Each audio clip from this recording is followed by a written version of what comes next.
আসসালামু আলাইকুম। সবাইকে স্বাগত জানাচ্ছি বাংলা ক্লাসরুমের আরেকটি ভিডিওতে।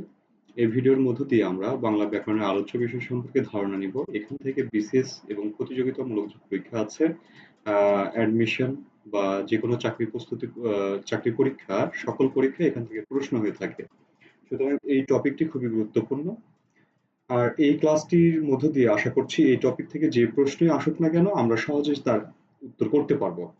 তো আমাদের ব্যাকরণের যে ধারাবাহিক ক্লাসগুলো চলছে, আমাদের এটি ৩ নম্বর ক্লাস। এর আগে যে আরো ২ টি ক্লাস হয়েছে। এভাবে আমাদের ব্যাকরণের উপরে সমগ্র যেই ব্যাকরণ টপিক গুলো আছে তার উপরে আমাদের প্রত্যেকটি এভাবে ক্লাস চলমান থাকবে আমাদের ইউটিউব চ্যানেল এবং ফেসবুক পেজে। আশা করছি আপনারা উপকৃত হবেন এবং আমাদের সাথে যুক্ত থাকবেন। ওকে। প্রত্যেক ভাষার ব্যাকরণের মৌলিক অংশ ৪টি। মৌলিক অংশ ৪টি। তো বাংলা ব্যাকরণেরও মৌলিক অংশ ৪টি বা আলোচ্য বিষয় ৪টি। এই ৪টি সম্পর্কে আমরা একটু ধারণা নিব। তার পূর্বে আমরা একটি জিনিস দেখব। ওকে। আমি স্ক্রিনে যেই ৪টি ৩টি কোটেশন দিয়ে আমি কোটেশন না ৩টি আমি ৩ লাইনে ৩টি বিষয় কিছু লিখেছি। এই ৩টির মধ্যে যেটা ১ম এ আছে, ১ম লাইনে ব, ন, জ, আ।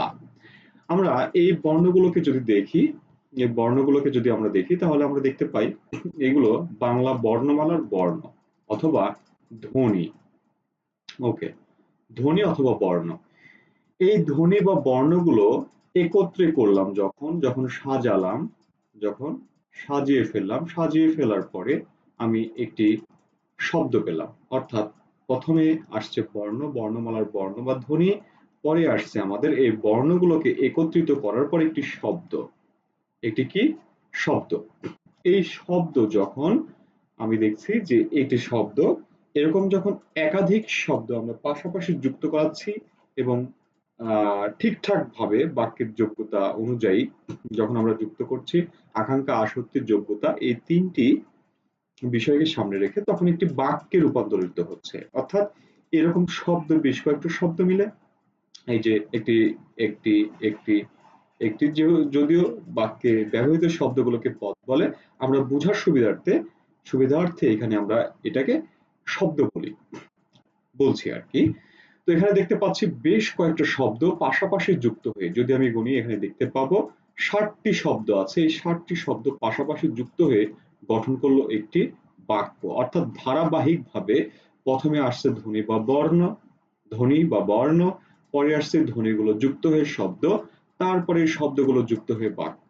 অর্থাৎ যদি আমি সহজভাবে বলতে যাই তাহলে আমরা দেখতে পাচ্ছি যে বাংলা ব্যাকরণে প্রথমে আসছে ধ্বনি, ধ্বনির পরে আসছে শব্দ, এই শব্দগুলোর পরে আসছে কি আমার বাক্য। আর এই বাক্যটা পরে আমি পাচ্ছি কি একটা অর্থ পাচ্ছি, একটা মিনিং পাচ্ছি। সুতরাং এই যে ৪টা বিষয়ের কথা বললাম, এই ৪টা হলো ব্যাকরণের আলোচ্য বিষয়। অর্থাৎ এই ৪টা বিষয় নিয়ে ব্যাকরণ আলোচনা করে মূলত। এইগুলোর সাথে যেহেতু আলোচনা করছে, যেহেতু এগুলো তত্ত্বীয় বা থিওরি, সুতরাং এদের সাথে আমরা তত্ত্ব যুক্ত করে দিই। তত্ত্ব। তাহলে লিখে ফেলি, ধ্বনির সাথে তত্ত্ব সমান সমান ধ্বনিতত্ত্ব, বাক্যের সাথে তত্ত্ব সমান সমান বাক্যতত্ত্ব, অর্থের সাথে তত্ত্ব সমান সমান অর্থতত্ত্ব। অর্থাৎ এই ৪টি বিষয় হলো ব্যাকরণের আলোচ্য বিষয়। ওকে, আমরা এবার এগুলোকে একটু সুন্দরভাবে দেখি যে বাংলা ব্যাকরণের মৌলিক অংশ বা আলোচ্য বিষয় ৪টি কি কি। আমি এখানে লিখে দিয়েছি ধ্বনিতত্ত্ব, শব্দতত্ত্ব, বাক্যতত্ত্ব, অর্থতত্ত্ব। তাহলে আশা করছি আমি যেইভাবে বুঝালাম ভেঙে এটা দিয়ে সবসময় আমাদের মনে থাকবে, আমরা ভুলবো না। এখন এই যে শব্দতত্ত্ব আছে, শব্দতত্ত্বের অপর নাম হলো রূপতত্ত্ব। কি তত্ত্ব? রূপতত্ত্ব। অর্থাৎ শব্দের মূল অংশকে রূপ বলে। ওকে। এরপরে আরেকটি দেখতে পাচ্ছি বাক্যতত্ত্ব, বাক্যতত্ত্ব অথবা পদক্রম। অর্থাৎ আমরা একটু আগে বললাম যে শব্দের মধ্যে বাক্যগুলো, এই যে সরি বাক্যের মধ্যে শব্দগুলো একটার পর একটা সাজানো আছে, অর্থাৎ ক্রমান্বয়ে আছে। কিভাবে আছে? ক্রমান্বয়ে। এই ক্রমান্বয়ে যেহেতু আছে সুতরাং এটাকে আমরা বলবো কি ক্রম বলবো। আর যেহেতু শব্দগুলো যখন বাক্যে ব্যবহার হয় তখন তারা শব্দ থাকে না, তাদের নতুন পরিচয় হয় পদ। সেজন্য বাক্যতত্ত্বের অপর নাম হলো পদক্রম। তাহলে বাক্যতত্ত্বের অপর নাম কি? বাক্যতত্ত্বের অপর নাম হলো পদক্রম। তাহলে আমরা দেখতে পাচ্ছি ব্যাকরণের আলোচ্য বিষয় চারটি। এই চারটি কি কি? ধ্বনিতত্ত্ব, শব্দ বা রূপতত্ত্ব, বাক্য বা অর্থতত্ত্ব, বাক্যতত্ত্ব বা পদক্রম, আর একটা হলো অর্থতত্ত্ব। এছাড়াও উচ্চতর যে ব্যাকরণ আছে সেই ব্যাকরণের আলোচ্য বিষয় আরো দুইটি বিষয় যুক্ত আছে, একটা হলো অভিধান তত্ত্ব আর একটা হলো ছন্দ ও অলংকার তত্ত্ব। এগুলো উচ্চতর ব্যাকরণে আলোচনা করা হয়। অর্থাৎ ব্যাকরণের এই দুটি আলোচ্য বিষয়, কিন্তু এগুলো হচ্ছে মৌলিক অংশ। ঠিক আছে, এই চারটা হচ্ছে মৌলিক অংশ। সুতরাং আলোচ্য বিষয় চারটি বলবো, এগুলো হচ্ছে এক্সট্রা, এগুলো আহ সাহিত্য রচনার ক্ষেত্রে ছন্দ অলংকার লাগে, মানে আলাদা আর কি। যাই হোক, তাহলে মৌলিক অংশ কয়টি? চারটি। ওকে, এবার আমরা দেখব যে এই যে ধ্বনিতত্ত্ব বা এই যে শব্দতত্ত্ব বা অর্থতত্ত্ব, রূপতত্ত্ব বলছি, বাক্যতত্ত্ব বলছি, এগুলোতে কোনগুলো আলোচনা করা হয়, অর্থাৎ এগুলোর আলোচ্য বিষয় কি কি। আচ্ছা, আমরা ধ্বনিতত্ত্বের ক্ষেত্রে মনে রাখবো ধ্বনি বা বর্ণ সংক্রান্ত, অর্থাৎ ধ্বনি বা বর্ণ সংক্রান্ত যা কিছু আছে তা ধ্বনিতত্ত্বে আলোচনা করা হয়। যেমন এই জায়গাতে আমরা দেখি ১ নম্বরে আছে কি ধ্বনি, ২ নম্বরে আছে কি ধ্বনির উচ্চারণ। মোট কথা উচ্চারণটা কার? এই যে ক, খ, গ, এগুলো তো ধ্বনি, এই ধ্বনিগুলোর উচ্চারণই তো। কারণ অতি, এই অতিটার উচ্চারণ কি হচ্ছে? ও তি। তাহলে এই যে অ এর উচ্চারণটা ও হয়ে যাচ্ছে। সুতরাং এটা হলো ধ্বনি বা বর্ণের উচ্চারণ। ওকে, তারপরে আমরা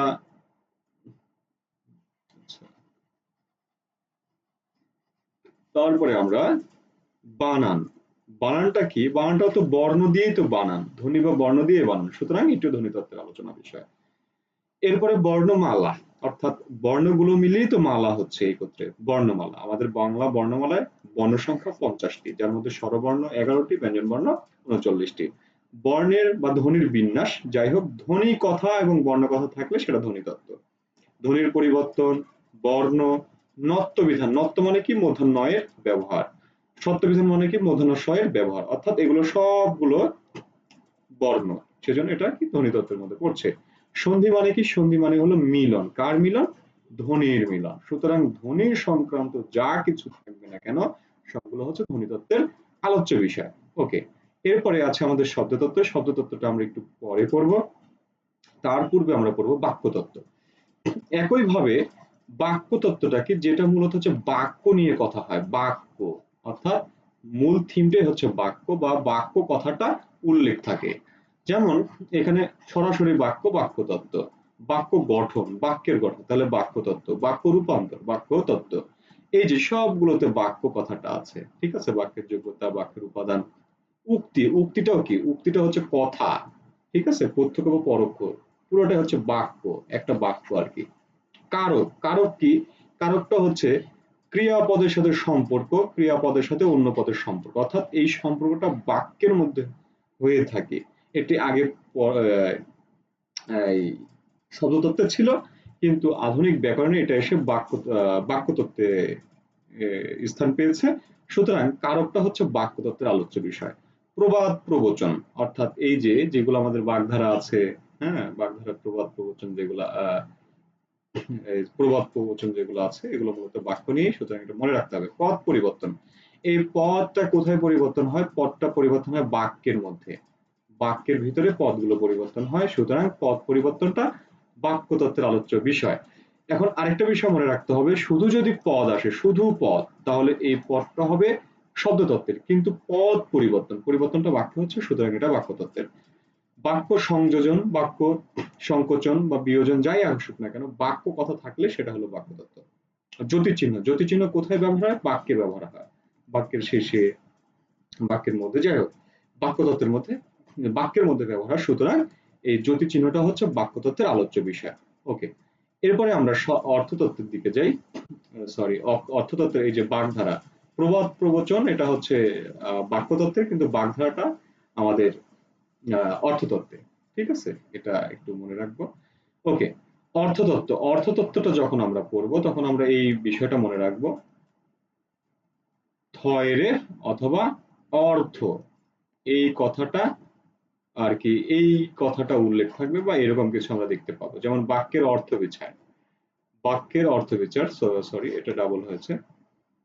বাক্যের অর্থ বিচার, মুখ্যার্থ, গৌণার্থ, বিপরীতার্থ, শব্দের ব্যঞ্জনা, ব্যঞ্জনা মানে কি অর্থ, বিভিন্ন রকম অর্থ দেয়, ঠিক আছে, প্রতীকী অর্থ, বাক্যের ব্যঞ্জনা, বাক্যের অর্থ, বিপরীত শব্দ, সমার্থক শব্দ, শব্দার্থ, শব্দজোড়, বাগধারা। তাহলে এই যে এটা একটু এক্সট্রা ভাবে মনে রাখবো, এটা হচ্ছে আমাদের অর্থতত্ত্বের আলোচ্য বিষয়, ঠিক আছে। ওকে, এরপরে আসি আমরা শব্দতত্ত্ব। শব্দতত্ত্বের মধ্যে যদি আমরা যাই, আমরা দেখতে পাচ্ছি যে শব্দতত্ত্বের যে আলোচ্য বিষয়গুলো আছে, আমরা ধ্বনিতত্ত্বে দেখেছি ধ্বনি বিষয়ক, ধ্বনি রিলেটেড, ধ্বনি বা বর্ণ রিলেটেড থাকবে। আমরা বাক্যতত্ত্ব দেখেছি বাক্য থাকবে, ঠিক আছে। অর্থতে দেখেছি থয়রেফ থাকবে। এইগুলো ছাড়া যেগুলো আছে সেগুলো হলো আমাদের অর্থতত্ত্বের আলোচ্য বিষয়। অর্থতত্ত্বের আমাদের আলোচ্য বিষয়। সুতরাং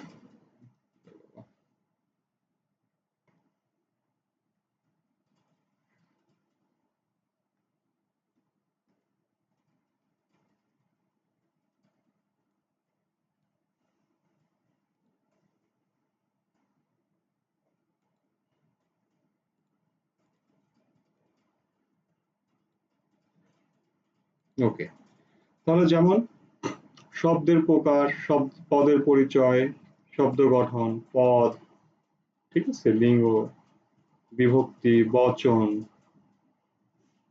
তারপরে হলো ধাতু, সমাস, পুরুষ, ক্রিয়ার ভাব, বিশেষ্য, বিশেষণ, সর্বনাম, ক্রিয়া, ক্রিয়া বিশেষণ, শব্দরূপ, শব্দের গঠন, শব্দের ব্যুৎপত্তি, প্রত্যয়, উপসর্গ, অর্থাৎ শব্দতত্ত্বের সংখ্যাটা বেশি। তাহলে আমরা যদি এইভাবে লক্ষ্য রাখি, এভাবে যদি আমরা দেখি, অবশ্যই অবশ্যই এখান থেকে যে প্রশ্নটাই আসুক না কেন আমরা সহজে উত্তর করতে পারবো। তো এটাই ছিল আমাদের আজকের আলোচনার বিষয়, আজকের আলোচ্য বিষয় আমাদের। আশা করছি আহ বিষয়টি ভালোভাবে আত্মস্থ করতে পেরেছি, বুঝতে পেরেছি। যাই হোক, আজকে এই পর্যন্তই। সবাই ভালো থাকবো, সুস্থ থাকবো, এবং ক্লাসটি ভালো লাগলে অবশ্যই অবশ্যই শেয়ার, কমেন্ট, লাইক, সাবস্ক্রাইব করতে ভুলবো না। আল্লাহ হাফেজ, আসসালামু আলাইকুম রহমতুল্লাহ।